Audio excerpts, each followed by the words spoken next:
Hello friends, welcome back to my channel. आज का हमारा टॉपिक है परफॉर्मेंस अप्रेजल यानी कि निष्पादन मूल्यांकन। Performance appraisal is a structured process where an employer accesses an employee's job performance, contribution and overall development against predetermined criteria। यानी कि प्रदर्शन मूल्यांकन या फिर निष्पादन मूल्यांकन एक संरचित प्रक्रिया है जिसमें नियोक्ता किसी कर्मचारी के निष्पादन, योगदान एवं समग्र विकास का पूर्व निर्धारित मानदंडों के आधार पर मूल्यांकन करता है। यानी कि उसने जो हमारे एम्प्लॉयर है उसने एक टारगेट हमें दिया हुआ था। अब वो क्या कर रहा है, वो देख रहा है कि जो हमारी एम्प्लॉई है उसने कैसी परफॉर्मेंस की है ताकि वो उस अकॉर्डिंग उसको ट्रीट, गिफ्ट, रिवॉर्ड दे सके। क्योंकि अगर हमने इस स्टैंडर्ड पहले तय किया हुआ था जैसे कि 500 यूनिट बनानी है पर एम्प्लॉय को, पर उसमें से किसी ने 400 बनाई है, किसी ने 600 बनाई है, किसी ने 500 बनाई है। तो उस अकॉर्डिंग क्योंकि उन्होंने अलग अलग अपना जो परफॉर्मेंस है अलग अलग तरह से दी है, तो उस अकॉर्डिंग ही उनको रिवॉर्डेड किया जाएगा। According to Beach, performance appraisal is a systematic evaluation of an individual with reference to his work performance and potential development.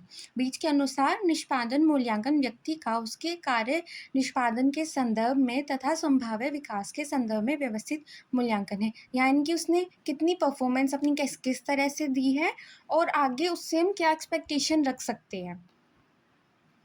अब इसके ऑब्जेक्टिव्स क्या है, इससे सबसे पहले क्या होता है, जो उनकी परफॉर्मेंस है उसका मूल्यांकन होता है कि कौन एम्प्लॉय कितना अच्छा काम कर रहा है। फिर कहाँ हमें उसको ट्रेनिंग की ज़रूरत है वो पता चलता है। फिर हम उसको रिवॉर्ड दे या प्रमोशन दे, उस तरह से डिसीजन ले सकते हैं कि उसने अपना जो हमने उसको स्टैंडर्ड गोल दिया था उसको क्या उसने अचीव किया है या नहीं किया है, तो उस अकॉर्डिंग हम उसको प्रमोशन देते हैं। फिर उसके बाद जो हमें फीडबैक देना होता है वो देते हैं कि आपको इस चीज़ पे अपना थोड़ा वर्क करने की ज़रूरत है। फिर क्या वो जो हमारे गोल्स हैं उसी अकॉर्डिंग वर्क कर रहा है उसका पता चलता है। फिर उसको हम क्या करते हैं, सुधार करने के लिए मार्गदर्शन देते हैं कि आप यहाँ पे इम्प्रूव कर सकते हैं, थोड़ा उसको बताते हैं क्योंकि हम उसके ओवरऑल परफॉर्मेंस देख रहे हैं। फिर हम देख सकते हैं कि अगर अभी इतना काम कर रहा है, इम्प्रूवमेंट के बाद ये कितना अच्छा काम कर सकता है, तो हम उसकी आगे जो उसका एक्सेस है पोटेंशियल वो पता कर सकते हैं। फिर हम उसकी सैलरी पे का डिसीज़न ले सकते हैं कि अगर बेटर काम कर रहा है या फिर अच्छा काम नहीं कर रहा है उस अकॉर्डिंग उसको सैलरी दी जाती है। उसको मोटिवेट किया जाता है कि आप अच्छा काम कर रहे हैं तो आपको रिवॉर्ड भी मिलेगा।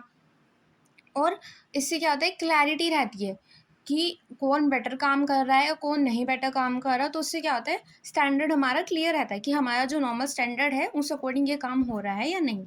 अब इसकी परफॉर्मेंस अप्रेजल की विधियाँ आएंगी, मेथड्स क्या हैं। अब इसमें दो मेथड्स होते हैं, एक तो ट्रेडिशनल और एक जो अब चल रहे हैं आधुनिक। पहला आता है इसमें स्ट्रेट रैंकिंग मेथड, यानी कि क्या होता है, कर्मचारियों को सर्वोत्तम से लेकर सबसे कमज़ोर तक क्रमबद्ध किया जाता है। यानी कि जो हमारा बेस्ट है और जो हमारा वर्स्ट है उनको हमने लाइन वाइज कर दिया है कि अगर भाई सबसे छोटा या ईजी काम है तो इनसे कराना है, जो हार्ड काम है जो बेटर व्यक्ति द्वारा कराने की ज़रूरत है वो इनसे कराना है। फिर उसके बाद दूसरी विधि है हमारी पेयर कंपैरिजन, यानी कि पेयर में हम तुलना करें तो एक एक करके सबसे तुलना की जाती है कि इन दोनों में से कौन बेटर काम कर सकता है, इन दोनों में से कौन बेटर काम कर सकता है। उससे हम क्या करें, पेयर रूप में तुलना कर रहे हैं। फिर तीसरा आता है ग्रेड, यानी कि हमने क्या किया, उनको ग्रेड दे दिया है, ABCDE इस तरह से उनको अलग अलग ग्रेड में डिवाइड कर दिया है।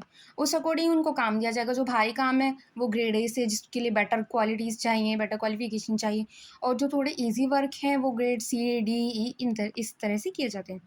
उसके बाद आता है ग्राफिकल रेटिंग, यानी कि हम क्या कर रहे हैं, हम स्केल पर जो विशेष गुण है उनके स्केल पर अंकित किया जाता है। इनकी specific traits are rated on a scale, यानी कि हमने एक स्केल तैयार की है, हम उस अकॉर्डिंग कि आपका इतने पॉइंट्स हैं, आपके इतने पॉइंट्स हैं, उस अकॉर्डिंग उनको ग्रेड ग्राफिक में किया जाता है। अब होता है मानव टू मानव, यानी कि मैन टू मैन कंपैरिजन कर रहे हैं, यानी कि एक हमने एम्प्लॉय लिया उसकी कंपैरिजन कर रहे हैं दूसरे एम्प्लॉय से जो हमारा स्टैंडर्ड एम्प्लॉय है, यानी कि जो थोड़ा बेटर है हमारा, हमने खुद किया है कि आपको इनकी तरह काम करना है। तो जैसे नॉर्मली टीचर्स भी करते हैं, जैसे कि किसी का ऐसे बहुत अच्छा होता है तो वो कहते हैं आपको ऐसा ऐसे बनाना है, तो वो क्या होता है और जो स्टैंडर्ड वो हो गया स्टूडेंट कि आपको ऐसा बनाना है, आपको इनकी तरह बनाना है। तो वो हमारा क्या होगा कि हमको इतना करना है, तो ऐसे वो और बच्चों से कंपेयर करें कि आपने इनके जैसा नहीं बनाया, आपके में ये कमी है, उससे पता कर सकते हैं हम कि हमारा बेटर है या नहीं। उसके बाद आता है चेकलिस्ट विधि, यानी कि कर्मचारियों के व्यवहारों की सूची पर टिक किया जाता है, यानी कि कैसा बिहेवियर है, हम उसके आगे एक लिस्ट बना दी, हमने क्या अच्छा काम कर रहे हैं, क्या इस चीज़ में अच्छे हैं, उनके आगे हमने उनको मार्क कर दिया कि हाँ जी ये सब अच्छे हैं, और जिसमें सबसे ज़्यादा बेटर क्वालिटीज़ होंगी उसको उस अकॉर्डिंग पे मिलेगी, रिवॉर्ड मिलेगा। फिर आती है फील्ड क्षमता विधि, समीक्षा विधि, सॉरी, फील्ड रिन्यू मेथड, यानी कि क्या करें, सुपरवाइजर की वजह से कोई थर्ड पार्टी द्वारा मूल्यांकन करेंगे, क्योंकि कोई थर्ड पर्सन है जो इन सबके काम को देख रहा है कि वो कैसे कर रहे हैं। क्योंकि क्या होता है, एक बार सुपरवाइजर बायस हो सकते हैं कि वो पक्षपात ले रहे हैं कि हमारे जो पुराने एम्प्लॉय हैं हम इनसे अटैच हैं, पर जो थर्ड पर्सन होगा वो उसके लिए सब व्यक्ति बराबर हैं, तो वो रिव्यू देगा अपना कि इन्होंने अच्छा काम किया है, इन्होंने अच्छा काम नहीं किया है, तो हम उस पर थोड़ा ज़्यादा विश्वास कर सकते हैं कि उसमें पक्षपात नहीं होगा। अब आते हैं मॉडर्न यानी कि आधुनिक विधि। इसमें आती है MBO, ये काफ़ी फेमस विधि है, मैनेजमेंट बाय ऑब्जेक्टिव्स, यानी कि साझा लक्ष्यों के आधार पर प्रदर्शन का मूल्यांकन करें, यानी कि आपने जो गोल्स दिए हैं उस अकॉर्डिंग हम क्या करें, उनका प्रदर्शन देख रहे हैं कि उन्होंने परफॉर्मेंस कैसी दी है। उसके बाद आते हैं 360 डिग्री, यानी कि हम क्या करें, सभी से रिव्यू ले रहे हैं, फिर चाहे वो उसके कस्टमर्स हों, चाहे वो उसके सहकर्मी हों, चाहे वो उसके सबऑर्डिनेट्स हों, हम सबसे उसका रिव्यू ले रहे हैं, जो भी लोग उसके चारों तरफ हैं उसके वर्क से रिलेटेड, उससे उनमें हम सबसे पूछ रहे हैं कि भाई इनकी परफॉर्मेंस कैसी है। उसके बाद आते हैं मानव संसाधन लेखा, यानी कि क्या करें, ह्यूमन रिसोर्स की अकाउंटिंग करें, यानी कि क्या करें, कर्मचारी के मूल्य और योगदान आंका जाता है कि क्या जो उसको हम पे दे रहे हैं वो उसके कंट्रीब्यूशन के लिए सही है, कि इन्होंने जितना कंट्रीब्यूशन किया है क्या उनको उस अकॉर्डिंग ही पे दी जा रही है। तो इसमें हम ये अकाउंट्स की तरह बनाते हैं। अब उसके बाद मनोवैज्ञानिक विधि, इनकी साइकोलॉजिकल अप्रेजल, यानी कि कर्मचारी की क्षमताओं और क्षमता का विश्लेषण किया जाता है। हम इसमें देख रहे हैं कि क्या उनकी एबिलिटीज़ है, क्या उनके पोटेंशियल है, उस अकॉर्डिंग उनको हम एनालाइज करते हैं। इसके बाद आती है व्यवहार आधारित रेटिंग स्केल, यानी कि बार्स।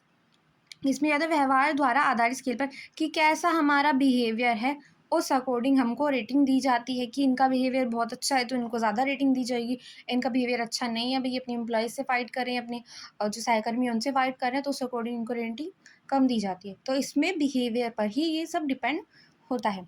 आई होप आपको आज का वीडियो अच्छा लगा हो। Thank you for watching.